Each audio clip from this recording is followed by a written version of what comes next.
this afternoon is going to be Bruce Klinger, a Senior Research Fellow in Northeast Asia for Heritage's Asian Studies Center. A former employee of the CIA and the Defense Intelligence Agency, Mr. Klinger brings more than a quarter of a century of experience to his analysis of North Korea and its neighbors. He's a frequent contributor to U.S. and foreign media and holds, I am told, a third-degree black belt in Taekwondo and a first-degree black belt in Hapkido. I'm sure I didn't pronounce those correctly, but Bruce, please. Thank you very much, Lee. This is the face of evil. This is the face of a national security threat to the country. These are human scum, or so North Korea would have you believe. What it is a picture of is 9 North Korean refugees who sought freedom in South Korea. Over a year ago, they escaped from North Korea. They made their way into northeast China, where they lived for a year.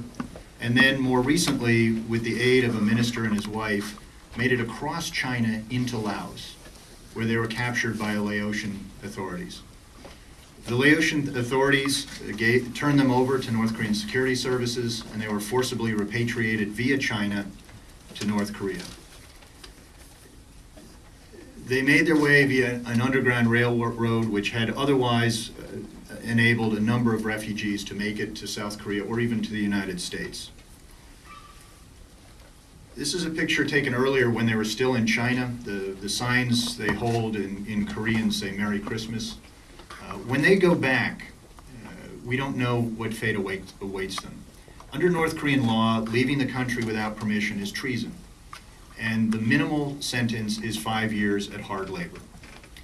The 9 refugees here, along with several others who actually made it to freedom, are 15 to 22 years old, although I think they look even younger, 2 girls and 7 boys. Those in the Gulag face a constant threat of torture and arbitrary execution. And often 3 generations of a family are sent to the North Korean gulags for the crimes of one. And the crime can be simply criticizing the great leader. This picture, I think, is iconic, and it really shows the situation in Northeast Asia.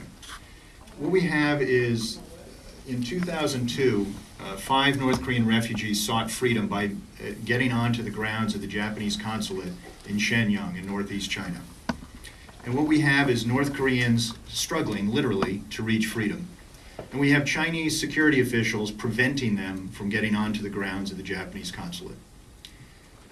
The young girl, the 2-year-old, was on the back of the mother, and she fell into the grounds of the consulate as her mother struggled.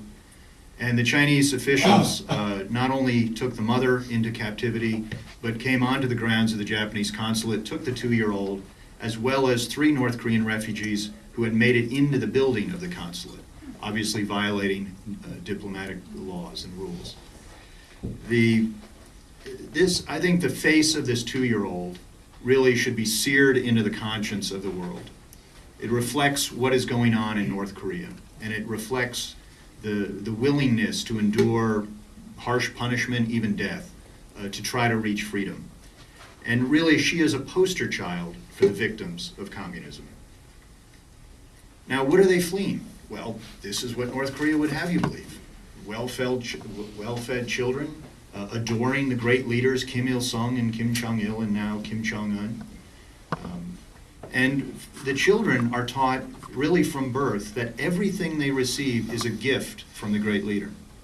There's a film where it shows a Western eye doctor who went into North Korea and performed cataract surgery on a number of North Koreans.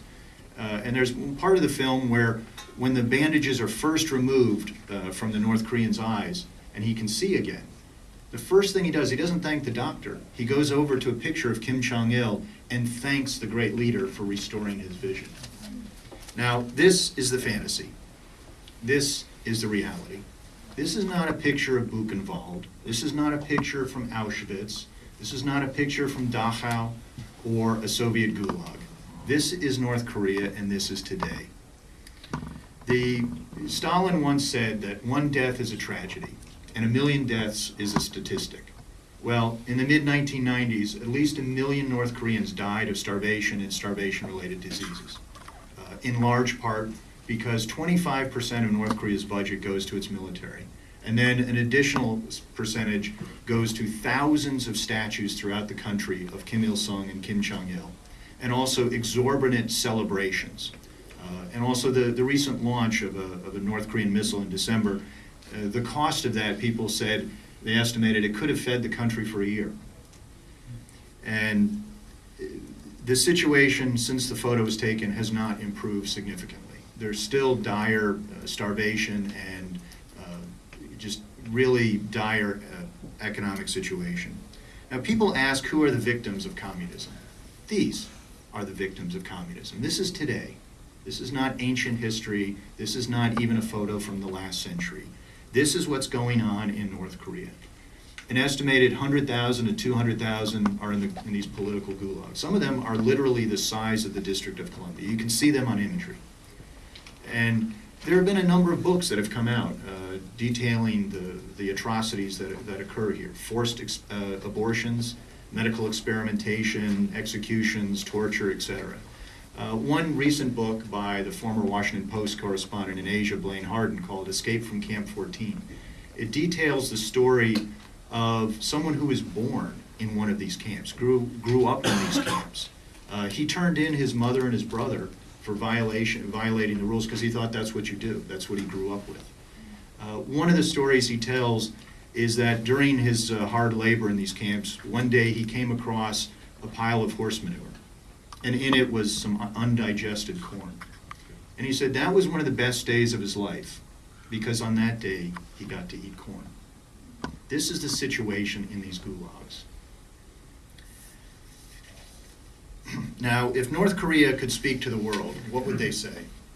Save my family, save my friends, save my people. And what can we do? Well, remember the photo I showed you of that 2-year-old? That actually has a happy ending. What happened is, after the Chinese officials went in and took all 5 of the North Korean refugees and held them hostage, what had happened was that part of a non-government organization had alerted the South Korean media to what was about to happen at the consulate. So the South Korean media filmed that entire episode, and the film was shown repeatedly in South Korea and Japan, and it generated intense international criticism and pressure on China. Eventually, China allowed the release of the 5 refugees, and they made it to South Korea.